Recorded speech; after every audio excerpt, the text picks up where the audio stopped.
Well, it's that time of year when you're staring up at your peach or nectarine tree and the leaves look kind of funny. You might see some reddish areas developing on the leaves. They might be getting thick and puckered, and then the leaves start to curl. I can guess you know what I'm talking about.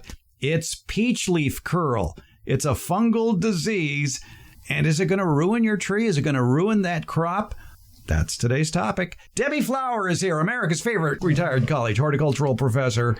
And from where I'm sitting here in the Butelon jungle, I am staring at a donut peach tree that is rife with peach leaf curl. You can't see it behind the Butelon from where you're sitting. No, I can't. You're right. But it is very saturated with it. And for that, I thank the winter rains and the late winter rains and the early spring rains that have basically been spreading the spores around. Yeah, it's been a wet spring here in California. I'll take it because we need the water. But yes, it's those are the conditions that allow this fungal disease to stick around and infect your fruit tree. It infects young green twigs and shoots. The shoots will become thickened, stunted, distorted. They often die. You might see some wrinkling or distortion on the fruit that develops. Sometimes you do, sometimes you don't. Right. But anybody who's grown peach or nectarines over the years is probably over the panic stage when it happens, if they still have the tree. Yeah, it happens. And if you do nothing, which is really, well, it's not the only thing you can do right now, but if you do nothing, those leaves that are badly damaged will fall off and a new set will appear. Do you need to fertilize the tree again for that? It would be nice to give it some nutrition, yes, because it has just lost its whole set of leaves that it took some energy to put out there. I wouldn't do it until weather had sort of dried out, though.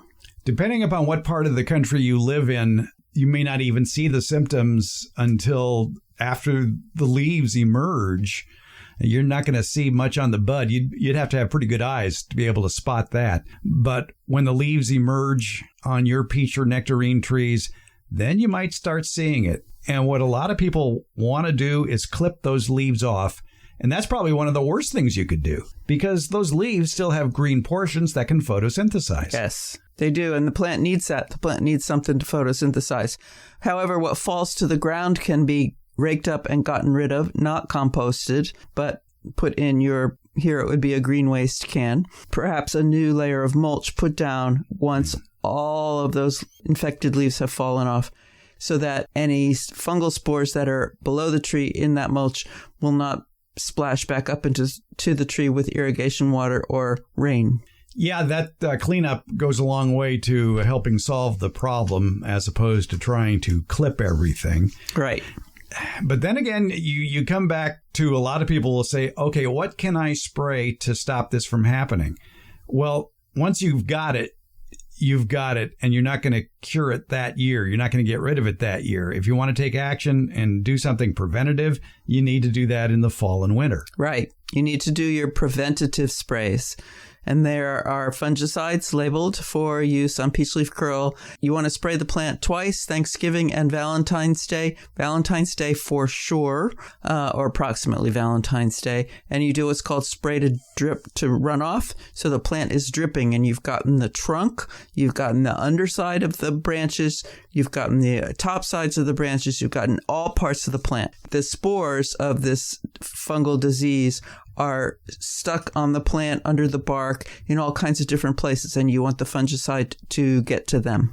In the good old days, you might spray with a really heavy-duty copper application that might be like 49% copper. Right. Can't get that anymore. No, it's more like 7 or 8%. Mm-hmm. And I guess you could use a sticker spreader with it, too. Right. But you can't use it after your buds have developed what is called the popcorn stage. Right. So if that's when the flowers are first coming out, and they tend to be before the leaves on the stone fruit. So the bud is starting to open and you see bits of white or light color like a kernel of popcorn.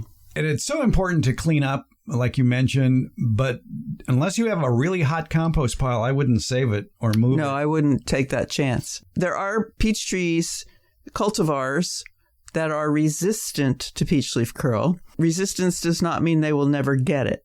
They're less likely to get it, but it doesn't mean they won't. And so spraying them is a possibility too, or you can wait until the first year you get it, then you know it's a problem, and start spraying the Thanksgiving after that. Way back when, the University of California had several sprays that they would recommend about this. Currently, it's a copper spray with a 1% horticultural spray oil added to the mix that you would be spraying. There's even debate about when to apply the copper spray. Generally speaking, if you only do one spray a year, you want to do that around Valentine's Day. Right. Before that bud fully opens. But around Thanksgiving and Christmas, also pretty good times. The trick, though, is you need 6 dry days afterwards. And that's a lot of time, yeah. Yeah, especially in that time of the year. It's have dry weather like that.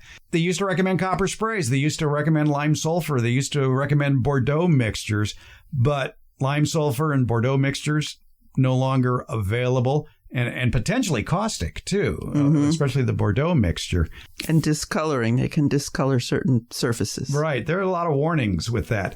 You might be thinking, okay, so I can't get that 50% copper anymore, and the weakened ones don't work as well. Well, you don't want to use that Bordeaux mixture, that hydrated lime, because like you say, it can do a lot of discoloration. And they're not as effective as the mixture made from individual components, according to UCIPM. But there is a synthetic fungicide, chlorothalonil. It's the only non-copper fungicide available for managing peach leaf curl in the backyard orchard. And even though one fall application may help prevent a spring outbreak of peach leaf curl, a second application around Valentine's Day, again, before the buds or as the buds begin to swell, can be beneficial as well. However, you won't ever hear me tell you to go thee to the store and buy chlorothalonil. It is toxic to aquatic invertebrates and wildlife. You don't want to apply directly to areas where surface water is present or to intertidal areas. Drift and runoff from treated areas may be hazardous to aquatic organisms in neighboring areas. You know, like those friendly little frogs that croak during late winter. And also, if you read and follow all label directions, you should. On chlorothalonil, it says things like may be fatal if inhaled, harmful if swallowed or absorbed through skin, causes moderate eye irritation, avoid contact with eyes, skin, or clothing. Wait a minute, if you can't touch your skin and you can't touch clothing, what can it touch? I don't know. A Tyvek suit. There you go. I mean, you do see people applying pesticides wearing a Tyvek suit, and there's a reason for that. Yeah. Did you know you're in Barking Dog Studios? I just figured that out. Okay, yeah, of course. And you don't want to breathe the spray mist either. And also, here in the state of California, you will see this. A warning on the side that says this product contains chlorothalonil, which is a chemical known to the state of California to cause cancer. So I don't like that idea of using something that dangerous. So what are you going to do with your peach tree? I'm going to clean up the fallen leaves. Sanitation. I'll give it another dose of fertilizer. I am not going to clip off the leaves. And I will have a reduced amount of fruit this year. Right. Because the tree is going to spend a lot of energy pumping out a new set of leaves, and that's going to adversely affect the fruit size and fruit production. But there is small fruit on there. Yeah. And chances are some of it just may fall off. Right. I wouldn't be a bit surprised. But it sure is a darn tasty peach, and it's certainly darn tasty than the allegedly peach curl resistant varieties like Frost, Indian Free, Q18, and Muir. Although I've heard people say nice things about Q18. Have they? Because I had Frost and I cut it down. Yeah. They used to have a one they don't even sell anymore called California Curl Free. Oh, it got it in the second year, the peach leaf curl. Oh, my. So it's like, curl free for a year. Yeah. They didn't tell you the whole name. Right. And, of course, nectarines, too. I don't think there is a nectarine resistant. I'm not aware of one. Well, they've talked about one in the past called Crybitch, and I don't know if Crybitch is still around or not, or what it tastes like. I mean, it's all about flavor. Okay, really. And it's Kreibich. Yeah. Thank you for straightening that one out. So anyway, deal with it. But benign neglect isn't a bad way to go. Just keep the tree healthy so that when it goes through these cycles, it has enough resources stored in its trunk and roots, etc., to recover from it. And don't expect a huge harvest on the years that you're having a peach leaf curl attack. And it really spreads in those years where you do get a lot of rain at the wrong time of the year. And so when you get all that rain, there isn't much you can do. They even did experiments out at the Fair Oaks Horticulture Center where they covered it with frost cloth after they sprayed. And it helped a little bit, but it was too much effort. That was a big display this year, was the peach leaf curl infested tree. Yes. Well, over the years, they've been dealing with it because everybody gets peach leaf curl. So you just deal with it. Don't clip off the leaves that are on there because the parts that are healthy are photosynthesizing and helping the tree recover. However, having said that, I think it's a good idea that before you spray with a copper spray, if you do use a copper spray in late fall, early winter, is to prune the tree. Yes, I was going to say something about that. Pruning fruit trees to keep them more open so you get better airflow. Fungus and bacteria need 6 to 8 hours of free water, which means a droplet of water sitting on the plant in order for them to germinate and infect the plant. If the plant is very twiggy, then wind will be less effective at drying out any water spots that are on the plant. If you can get it open and get more airflow through it, and think about what's around it. Is it sited correctly to get good airflow through the plant? Or is it up against the house or up against a very tall fence or near another plant that is stopping the wind?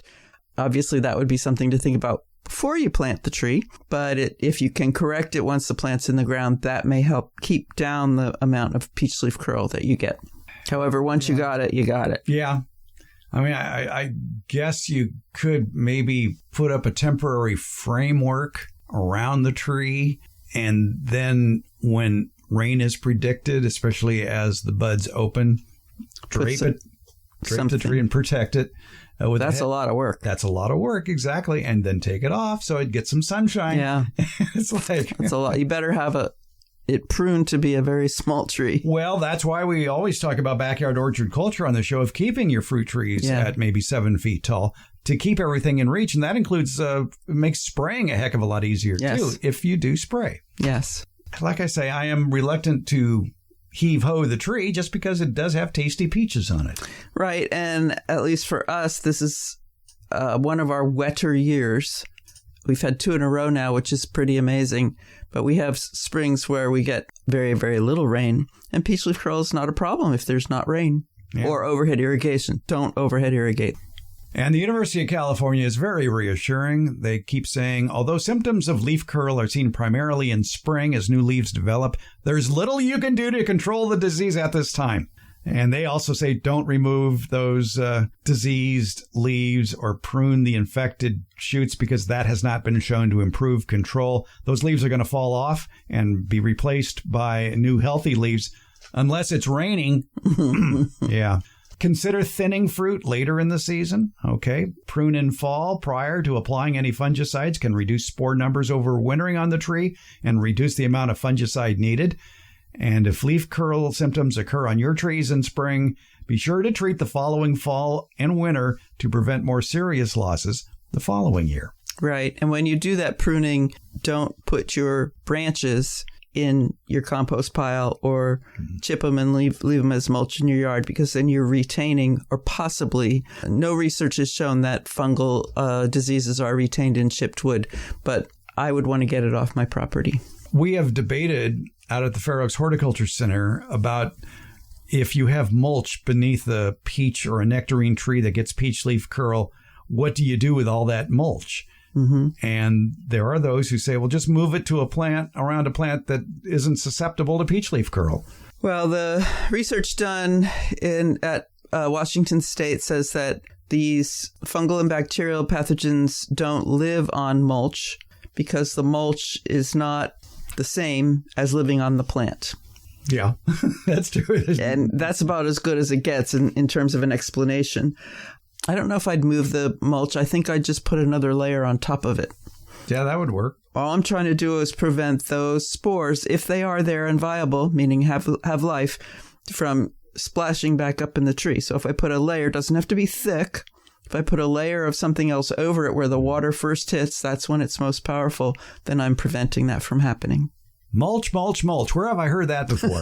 But it works. It does work. Yeah, and plus you're feeding the soil as well as it breaks down. So it does a world of good for a lot of reasons, as you know, if you listen to this program.